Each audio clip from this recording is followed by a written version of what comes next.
जय हिंद दोस्तों, कैसे हैं आप सब। तो आशा करते हैं आप सब अच्छे होंगे, अपने बिहार फायरमैन एग्ज़ाम की तैयारी में लगे होंगे। तो ये जो हम लोग का फायरमैन का प्रैक्टिस सेट है, यह सेट आपको 5 है, आपको 1 से लेकर 4 तक प्रोवाइड कर दिया गया है। यदि आप लोग नहीं देखे हैं तो प्लेलिस्ट में जाइए, वहाँ पर आपको सारे वीडियो मिल जाएंगे। यहाँ पर आपको 20 प्रैक्टिस सेट दिया गया है, प्रतिदिन आपको एक एक सेट दिए जाएंगे और यहाँ पर एक सेट में आपको यहाँ पर 100 प्रश्न देखने को मिल रहा है। चलिए हम लोग प्रश्न को स्टार्ट करते हैं। तो यहाँ से हम लोग का सामान्य अध्ययन का प्रश्न स्टार्ट हुआ है 1 नंबर प्रश्न से। यदि आपको इसका PDF चाहिए तो वीडियो के डिस्क्रिप्शन में टेलीग्राम का लिंक दिया गया है, वहाँ से आप लोग टेलीग्राम ज्वाइन करके PDF आसानी से प्राप्त कर सकते हैं। चलिए हम लोग यहाँ पर प्रश्न को देखते हैं। प्रश्न है कि गौतम बुद्ध की माँ देवदह राज्य के शासक परिवार से थी, जो अब उत्तर प्रदेश के डॉट जिलों में है। तो ये जो अब उत्तर प्रदेश के बस्ती जिले में है, यहाँ पर राइट आंसर सी हो जाएगा। उत्तर प्रदेश के बस्ती जिले में ये जो अभी गांव है।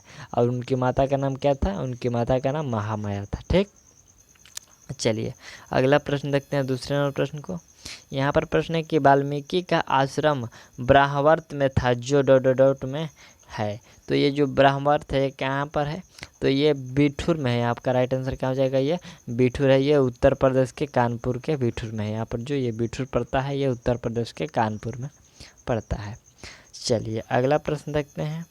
अगला प्रश्न हम लोग के यहाँ पर तीसरा नंबर है कि जौनपुर के सरकी शासक सुल्तान हुसैन सरकी एक महान संगीतकार थे और उन्होंने डॉट की तर्ज पर ख्याल विकसित किया था। किसके तर्ज पर ये ख्याल विकसित किए थे?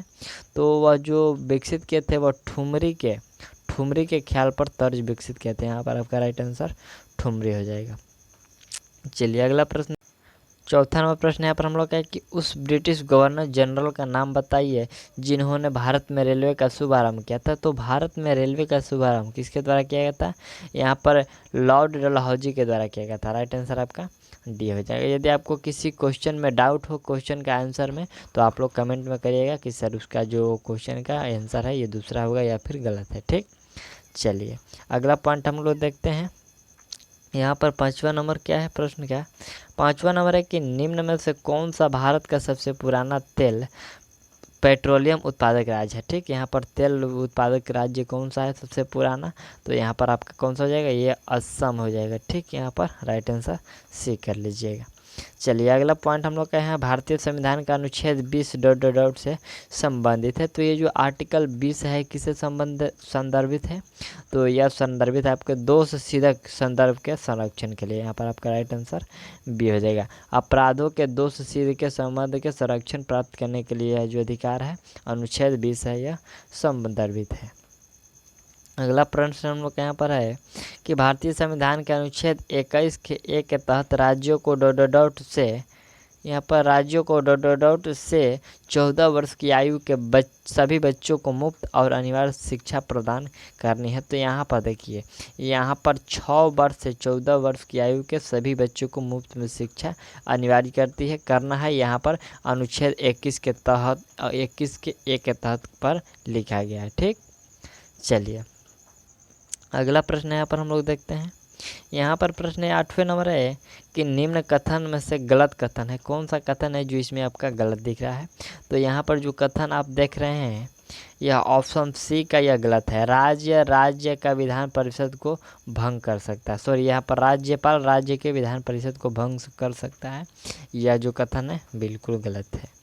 चलिए अगला पॉइंट हम लोग का 9 नंबर प्रश्न है कि भारतीय संविधान का अनुच्छेद 22 निम्न में से किससे संबंधित है? तो ये जो अनुच्छेद आर्टिकल 22 है ये किससे संबंधित है?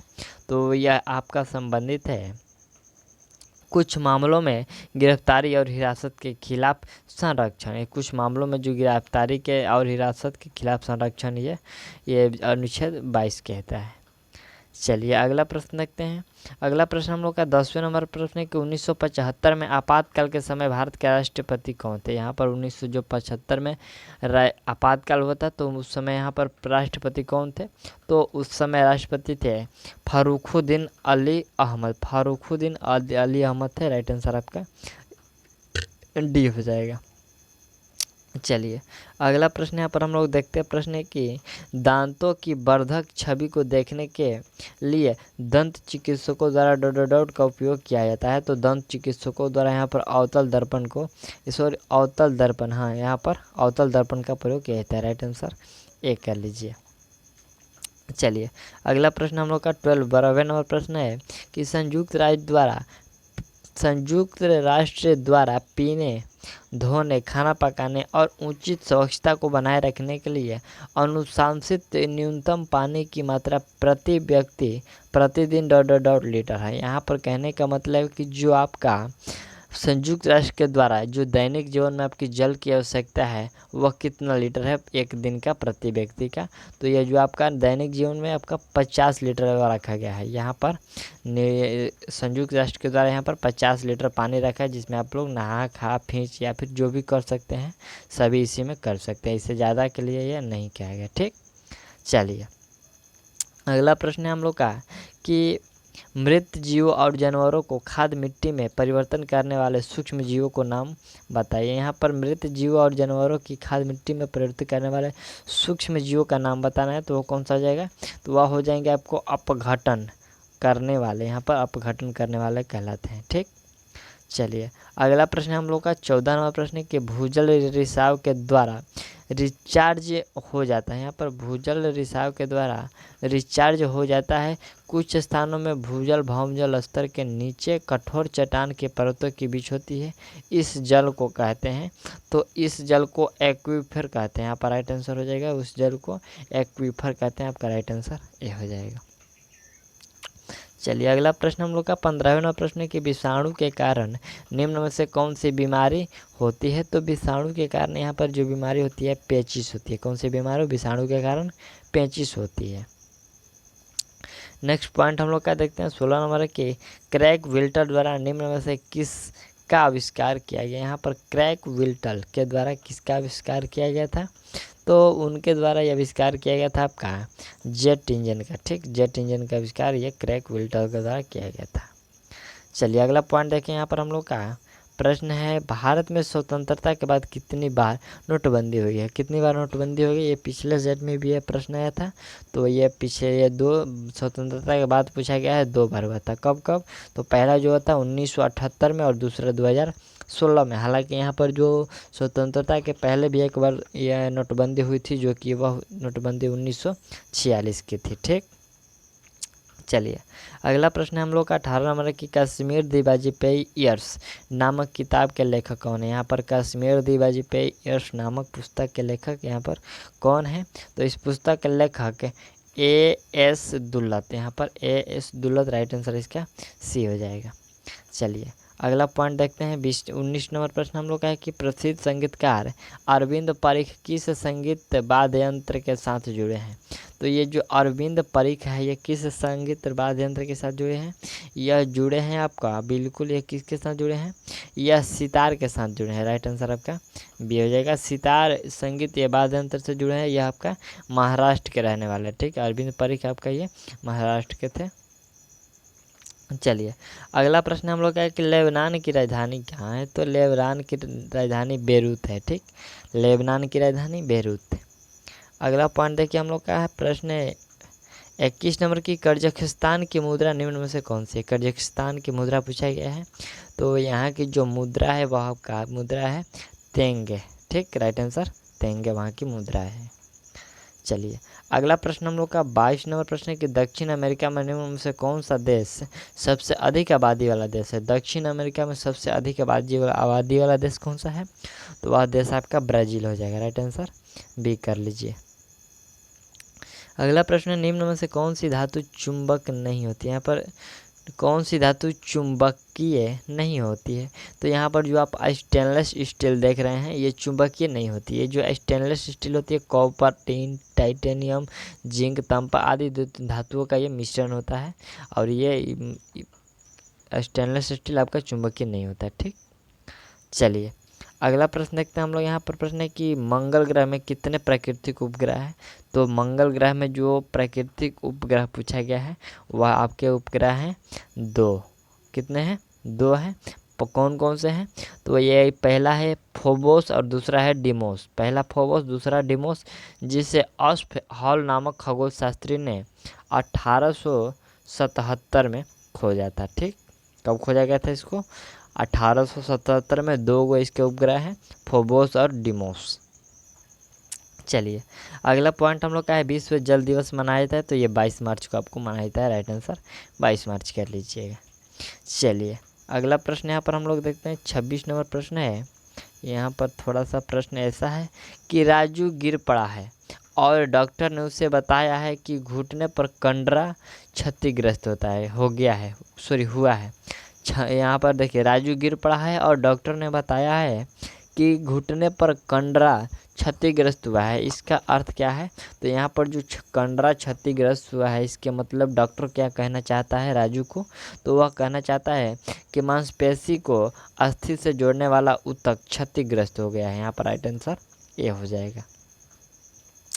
चलिए अगला प्रश्न हम लोग का 27 नंबर है कि पेप्टिक व्रण किसके कारण होते हैं? ये जो पेप्टिक व्रण है ये किसके कारण होते हैं? तो ये होते हैं हेलिकोबैक्टर पाइलोरी के कारण। यहाँ पर राइट आंसर सी हो जाएगा, हेलिकोबैक्टर पाइलोरी के कारण यह होता है। ठीक, चलिए अगला प्रश्न यहाँ पर हम लोग का क्या है?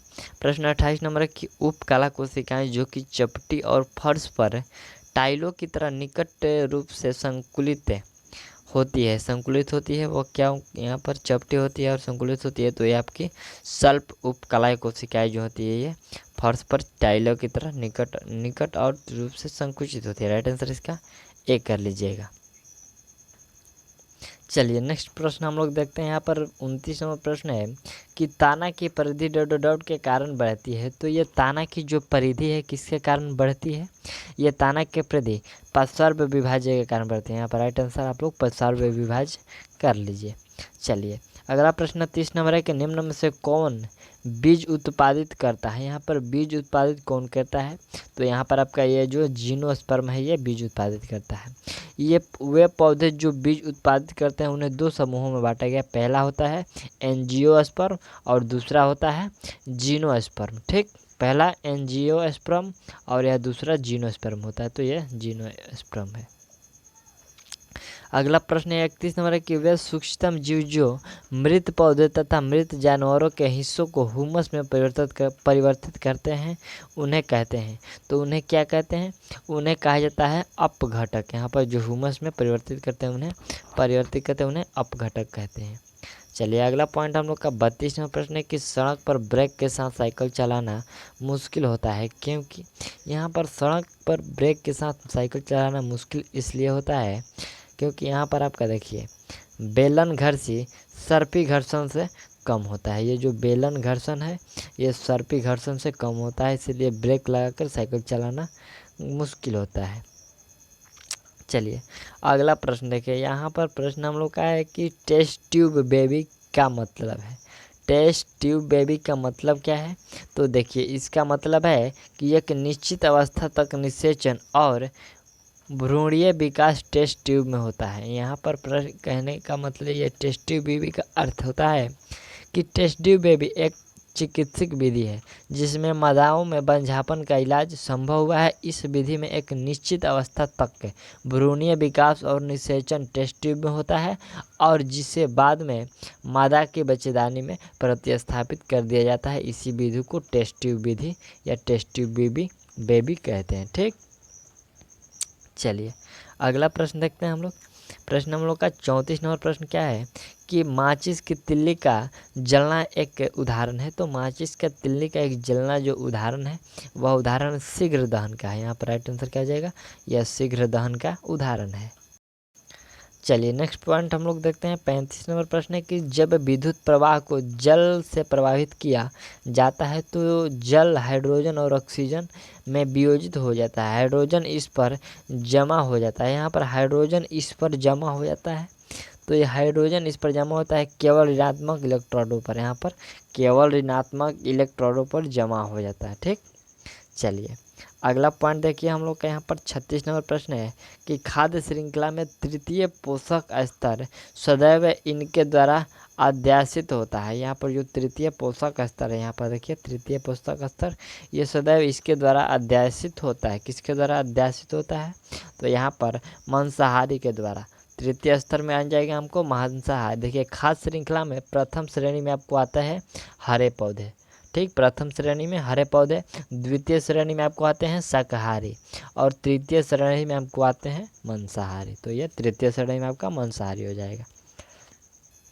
चलिए अगला पॉइंट 37 नंबर है हम लोग का कि कौन सा हार्मोन लड़ो या उड़ो हार्मोन कहलाता है। यानी कि लड़ो या हड़ो हार्मोन या फाइट एंड फ्लाइट हार्मोन किसको कहते हैं? तो यहाँ पर देखिए जो फाइट एंड फ्लाइट हार्मोन है ये आपको एड्रेनल हार्मोन को कहते हैं, जिसको अधिविक ग्रंथि भी कहते हैं। तो ये एड्रेनल ग्लैंड होता है, ठीक, राइट आंसर भी कर लीजिए। चलिए अगला पॉइंट हम लोग का है कि वर्णलेखिका का उपयोग करते हुए निम्नलिखित मिश्रणों में कौन अपने घटकों में पृथक किया जा सकता है? अपने घटकों में पृथक किया जा सकता है कौन? तो यहाँ पर ये जो स्पिरिट तथा जल, यहाँ पर सॉरी स्पिरिट तथा जल नहीं होगा, यहाँ पर होगा औषधीय सम्मिलित रक्त नमूना, ये अलग किए जा सकते हैं, यानी कि पृथक किए जा सकते हैं, ठीक। चलिए अगला प्रश्न है कि धारा की इकाई निम्न होती है। तो ये धारा की इकाई क्या होती है? ये विद्युत धारा होता है, तो इसकी इकाई जो होती है एम्पियर होती है। क्या होती है? एम्पियर। एम्पियर विद्युत प्रवाह की इकाई है। एम्पियर इकाई का नाम फ्रांस के आद्र मैरी एम्पर है। यहाँ पर जो फ्रांस के आद्र मैरी एम्पर के नाम पर यह पड़ा था एम्पियर। चलिए अगला पॉइंट हम लोग 40 नंबर प्रश्न देखते हैं कि जब इलेक्ट्रोडों को पानी में रखा जाता है तब उसमें विद्युत धारा प्रवाहित की जाती है, तो ऑक्सीजन के बुलबुले डॉट डॉट डॉट के समीप निर्मित होते हैं।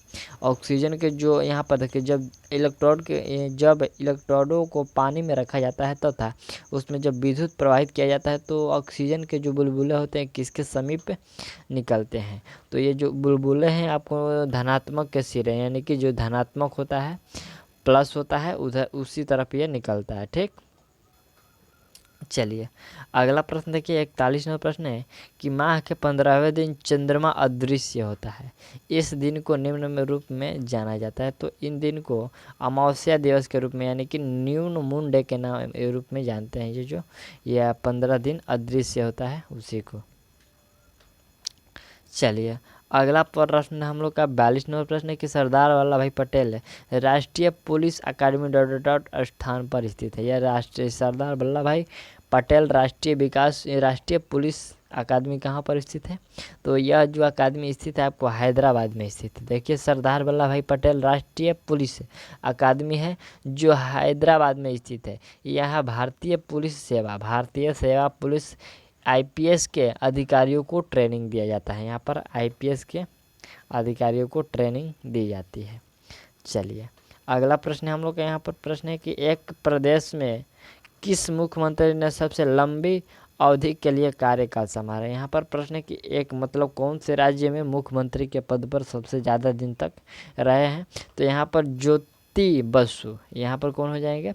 ज्योति बसु हो जाएंगे, जिनका ये 23 वर्षों तक रहने का रिकॉर्ड रहा। लेकिन यहाँ पर 2018 से लेते हैं तो यहाँ पर 2018 से लेते हैं तो इनका जो कार्यकाल है ये बदल जाता है। ये आ जाते हैं सिक्किम के मुख्यमंत्री पवन कुमार चमलिंग आ जाते हैं, जिनका जो यहाँ पर इस ऑप्शन में नहीं दिया गया है। उनका कार्यकाल होता है 24 वर्ष 6 दिन, 24 वर्ष 6 दिन होता है। और इनका जो यहाँ पर ज्योति बसु है इनका कार्यकाल यहाँ पर 23 वर्ष रहता है। और इनका ये जो पवन कुमार चमलिंग है इनका 24 वर्ष 6 दिन होता है। तो इनको टॉप में रखा गया लेकिन इस ऑप्शन में नहीं है, ठीक। चलिए अगला प्रश्न यहाँ पर हम लोग का है कि भारत में सर्वोच्च नागरिक पुरस्कार कौन सा है? भारत में सर्वोच्च नागरिक पुरस्कार कौन सा है? तो यहाँ पर आपका राइट आंसर हो जाएगा ये जो भारत रत्न आप देख रहे हैं यही सर्वोच्च नागरिक पुरस्कार है, जिसको देने का शुभारंभ 2 जनवरी सन 1954 से किया गया था। और पहले बार दिया गया था यहाँ पर राजगोपालचारी, डॉक्टर राधा सर्वपल्ली कृष्णन और सीवी रमन को दिया गया था ये।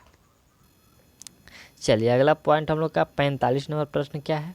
प्रश्न है कि बनारस में केंद्रीय हिंदू विद्यालय की स्थापना किसने की थी। यहाँ पर जो बनारस में केंद्रीय हिंदू विद्यालय, इसकी स्थापना किसके द्वारा किया गया था। इसकी स्थापना एनी बेसेंट के द्वारा किया गया था। आपका राइट आंसर डी हो जाएगा, एनी बेसेंट के द्वारा किया गया था। ये 1898 में किया गया था। कब किया गया था, 1898 में। चलिए अगला प्रश्न यहाँ पर 40 नंबर है कि महाराष्ट्र किस प्रदेश से अपनी सीमाओं को साझा करता है। तो ये जो महाराष्ट्र अपनी सीमाओं को किस प्रदेश के साथ साझा करता है, तो यह तेलंगाना के साथ साझा करते हैं। यहाँ पर राइट आंसर हो जाएगा ये जो ये तेलंगाना के साथ साझा करता है। चलिए अगला प्रश्न यहाँ पर हम लोग का 47 नंबर है कि वातावरण के दो मुख्य गैसीय अवयव ऑक्सीजन और डॉट डॉट डॉट हैं। ऑक्सीजन और क्या है, तो ऑक्सीजन और नाइट्रोजन है। यहाँ पर ऑक्सीजन की बात करें वायुमंडल में तो ये आपको 78% है, लेकिन यह जो ऑक्सीजन की बात करते हैं तो यहाँ पर 21% है। तो ऑक्सीजन 21 और नाइट्रोजन 78 ये वायुमंडल में, बाकी सब ये थोड़ा थोड़ा बाकी सब गैस है। ठीक, चलिए अगला प्रश्न है कि भारत के प्रथम प्रधानमंत्री कौन थे। तो प्रथम प्रधानमंत्री यहाँ इसमें नहीं दिया गया है, इनमें से कोई नहीं होगा। प्रधानमंत्री पंडित जवाहरलाल नेहरू थे, और यहाँ पर जो राष्ट्रपति की बात करते हैं तो वह डॉक्टर राजेंद्र प्रसाद थे। चलिए अगला प्रश्न यहाँ पर हम लोग का 49 नंबर के भारतीय विशिष्ट पहचान प्राधिकरण का प्रथम अध्यक्ष कौन था। तो यहाँ पर भारतीय विशिष्ट पहचान प्राधिकरण के प्रथम अध्यक्ष कौन था, तो यहाँ पर आपका राइट आंसर हो जाएगा नंदन नीलेकनी। यहाँ पर नंदन नीलेकनी थे। राइट आंसर एक कर लीजिए। अगला प्रश्न यहाँ पर 50 नंबर है कि 26 जनवरी 1950 को सर्वोच्च न्यायालय की स्थापना के समय भारत के प्रथम न्यायाधीश कौन थे। यहाँ पर 1950 में जो सर्वोच्च न्यायालय की स्थापना के समय वहाँ ये प्रथम न्यायाधीश कौन थे, तो यहाँ पर एच.जे. कौनिया थे। यहाँ पर राइट आंसर क्या हो जाएगा, एच.जे. कौनिया थे। चलिए अगला पॉइंट हम लोग का 51 नंबर प्रश्न है कि प्रसिद्ध गीत सारे जहाँ से अच्छा की रचना इन्होंने की थी। तो सारे जहाँ की रचना किसके द्वारा किया गया था, यह मोहम्मद इकबाल के द्वारा किया गया था। मोहम्मद इकबाल के द्वारा। राइट आंसर आपका डी हो जाएगा। चलिए अगला प्रश्न हम लोग देखते हैं। प्रश्न 52 नंबर हम लोग का है कि भारत में प्रथम नदी द्वीप जिला है। यहाँ पर भारत में प्रथम नदी द्वीप जिला है, वो कौन सा जिला है, तो वह जिला है आपका मानझुली। यहाँ पर राइट आंसर आप लोग एक कर लीजिए। मानझुली जो ये असम में स्थित है। चलिए ये थोड़ा सा मानझुली के बारे में हम लोग जानते हैं। तो ये जो मानझुली द्वीप असम में स्थित है, विश्व का सबसे बड़ा प्राकृतिक नदी द्वीप है। यह असम राज्य के एक ज़िला भी है। यहाँ पर जो मानझुली है जो असम राज्य का एक ज़िला भी है, और यह ब्रह्मपुत्र नदी पर स्थित है। ठीक, यह जो ब्रह्मपुत्र नदी पर स्थित है। अगला प्रश्न है कि सुंदर महल एक पर्यटन स्थल है जो डॉट डॉट डॉट में है। तो ये जो सुंदर महल एक पर्यटन स्थल है डॉट डॉट डॉट में है, ये कहाँ पर है, तो बिल्कुल ये जो आपका स्थित है ओरछा में है। यहाँ पर राइट आंसर सी जाएगा। ये सुंदर महल कहाँ पर है, ओरछा में है। ठीक, ये ओरछा कहाँ पर है, तो ये मध्य प्रदेश का एक जिला है ओरछा, जिसका इसका निर्माण किसके द्वारा किया गया था, ये सुंदर महल का, तो राजा दुर्भजन सिंह के द्वारा यह कराया गया था। चलिए अगला प्रश्न है तंबाकू निषेध दिवस मनाया जाता है। तो ये तंबाकू निषेध दिवस आपको 31 मई को मनाया जाता है। ठीक, पहली बार कब मनाया गया था, तो ये 1988 में मनाया गया था, और ये प्रत्येक वर्ष ये 31 मई को मनाया जाता है। चलिए अगला प्रश्न हम लोग का 55 है ना, 55 नंबर प्रश्न है कि निम्नलिखित में से कौन ताजे पानी की झील नहीं है। ताजे पानी का झील इसमें से नहीं है। तो ये जो आप संभार झील देख रहे हैं, ये आपको ये मीठे पानी के क्या बोलते हैं, ताजे पानी का झील नहीं है, यह राजस्थान में स्थित है। ठीक, चलिए अगला प्रश्न देखते हैं हम लोग। 56 नंबर प्रश्न है कि निम्न में से किस राज्य की सीमाएं अरुणाचल प्रदेश की सीमाओं से नहीं मिलती है। अरुणाचल प्रदेश की सीमाओं से किस राज्य की सीमा नहीं मिलती है, तो यहाँ पर जो आप मणिपुर देख रहे हैं, ये मणिपुर है जो अरुणाचल प्रदेश की सीमाओं से नहीं मिलता है। चलिए अगला प्रश्न है कि चचाई जल प्राप्त डॉट डॉट नदी पर है। तो ये चचाई जल प्राप्त है जो आपका बिहार नदी पर है। यहाँ पर किस नदी पर है, ये बिहार नदी पर है। आपका राइट आंसर इसमें ए हो जाएगा। ये चचाई जलप्रपात बिहार नदी पर स्थित है। यह भारत का 23वां सबसे बड़ा जलप्रपात है। यहाँ पर यह 23वां सबसे बड़ा जलप्रपात है, जो कि ये मध्य प्रदेश के रीवा जिला में स्थित है। नेक्स्ट प्रश्न हम लोग का 58वां प्रश्न है कि कैप्टन रूप सिंह, यहाँ पर कैप्टन रूप सिंह स्टेडियम डॉट में स्थित है, एक क्रिकेट ग्राउंड है। ये रूप सिंह स्टेडियम है जो यह क्रिकेट ग्राउंड है। यह पूछा गया कि कहाँ पर स्थित है, तो ये ग्वालियर में है। ठीक है, यहाँ पर राइट आंसर ग्वालियर में है। और इसमें आपको जो पहला मैच खेला गया था ये 22 जनवरी 1988 को भारत और वेस्ट इंडीज़ के बीच में ये खेला गया था। चलिए नेक्स्ट प्रश्न हम लोग देखते हैं। यहाँ पर हम लोग का 59वां प्रश्न कि केन घड़ियाल अभ्यारण्य डॉट में स्थित है। तो ये केन घड़ियाल अभ्यारण्य जो स्थित है आपको छतरपुर में है। ठीक है, यहाँ पर छतरपुर में ये केन क्या बोलते हैं, केन घड़ियाल अभ्यारण्य। ठीक, चलिए अगला प्रश्न देखते हैं। प्रश्न है कि दरवाज़ा बंद अभियान किसके बारे में है। यहाँ पर देखिए जो दरवाज़ा बंद अभियान है यह किसके लिए है, तो यह है शौचालयों के उपयोग को बढ़ावा देने और खुले में मुफ्त पर अंकुश लगाने के लिए है। ये जो आपका दरवाज़ा बंद है, ये दरवाज़ा बंद अभियान शौचालयों के उपयोग को बढ़ावा देने और खुले में शौच पर अंकुश लगाने के लिए केंद्रीय पेयजल एवं स्वास्थ्य मंत्रालय द्वारा 30 मई 2017 को यह व्यापक अभियान शुरू किया गया था। ठीक, चलिए अगला प्रश्न देखिए। प्रश्न हम लोग का है कि वर्धमान ट्रॉफी से डॉट से में सम्मानित किया जाता है। यहाँ पर जो वर्धमान ट्रॉफी है ये डॉट में सम्मानित किया जाता है। तो यह जो सम्मानित किया जाता है आपको भारोत्तोलन में सम्मानित किया जाता है। यहाँ पर राइट आंसर दिया जाएगा। वर्धमान ट्रॉफी है जो ये भारोत्तोलन में सम्मानित किया जाता है।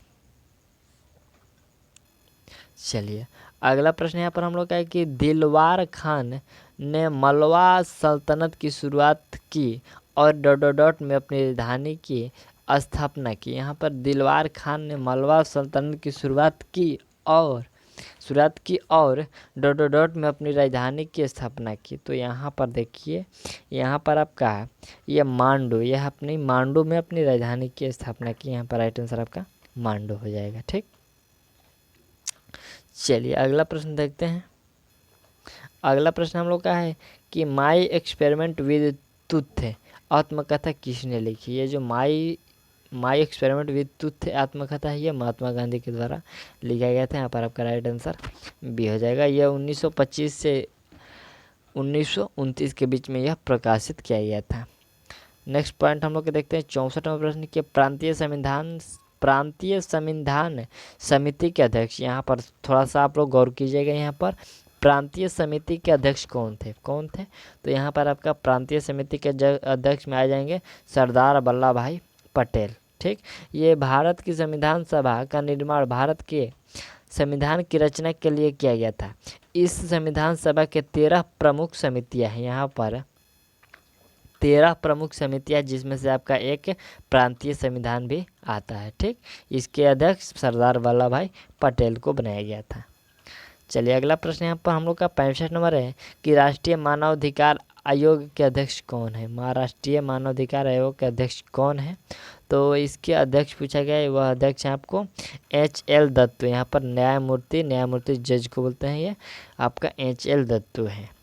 चलिए अगला प्रश्न देखते हैं। 66 नंबर प्रश्न क्या है कि गंगटोक निम्न की राजधानी है। ये जो गंगटोक है कहाँ की राजधानी है, ये सिक्किम की राजधानी है। यहाँ पर राइट आंसर ए हो जाएगा।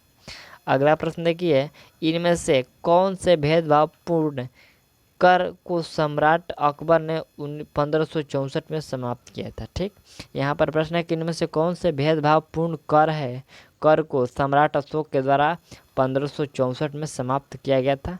तो किसको समाप्त किया गया था, यहाँ पर जो आप जिजिया कर देख रहे हैं इसी को समाप्त किया गया था। यहाँ पर राइट आंसर सी हो जाएगा। चलिए अगला पॉइंट हम लोग का 68 नंबर है कि भारत के संविधान में निम्नलिखित में से कौन से एक अनुच्छेद या अनुसूची की स्वायत्तता जिलों परिषदों के व्यवहार होता है, जिला परिषदों के साथ व्यवहार होता है। तो यह जो व्यवहार होता है 6ठी अनुसूची का। यहाँ पर आपका 6ठी अनुसूची राइट आंसर ए हो जाएगा। चलिए अगला प्रश्न हम लोग का 69 नंबर प्रश्न है कि जनगणना 2011 के अनुसार देश का सबसे अधिक आबादी वाला राज्य डॉट डॉट डॉट है। तो देश का सबसे अधिक आबादी वाला राज्य आपका हो जाएगा वह उत्तर प्रदेश होगा। कौन सा हो जाएगा? उत्तर प्रदेश होगा, जिसकी आपकी जनसंख्या गणना यह दर्ज की गई थी 19,98,12,341 जनसंख्या इसकी पुष्टि की गई थी। चलिए अगला प्रश्न यहाँ पर हम लोग का 17वां प्रश्न है कि वर्ष डॉट डॉट डॉट में एक संशोधन के द्वारा भारत की नागरिकता अधिनियम में भारत के प्रवासी नागरिक की श्रेणी को जोड़ा गया था। कब जोड़ा गया था?